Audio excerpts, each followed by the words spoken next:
Hello everyone, আসসালামু আলাইকুম। সাফা blog থেকে জানাই আমার সকল বন্ধুদেরকে ঈদ মুবারক। আজ ঈদের দিন, প্রত্যেকের ঘরে গরু মাংস, বিরিয়ানি, পোলাও, জর্দা, সেমাই বিভিন্ন ধরনের আইটেমে রান্না হবে।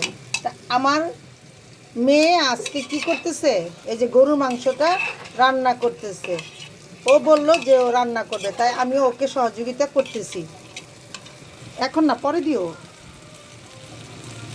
আর এই যে মুরগির জন্য, এটা হচ্ছে গরু, আর এটা হচ্ছে মুরগির জন্য। দাও, মুরগিটা ঢেলে দাও। মুরগি রান্না হচ্ছে এইখানে। মশলাটা কষানো হয়ে গেছে। এখন আমি কি মুরগিটা দিয়ে দিতেছি। হ্যাঁ, ভালো করে করো, নাড়াচাড়া দাও। এইভাবে আমি আর আমার মেয়ে আজকে রান্নাটা শুরু করলাম। তো বন্ধুরা, এই পর্যন্তই। মেয়ে যদি একটু বড় থাকে, তাহলে রান্নার যদি আগ্রহ করে, তাহলে অবশ্যই তাকে রান্না করতে দেওয়া উচিত। তাই আমিও আমার মেয়েকে দিলাম যে ঠিক আছে, তুমিও চেষ্টা করো। এ পর্যন্ত বন্ধুরা, ভালো থাকুন। আল্লাহ হাফিজ।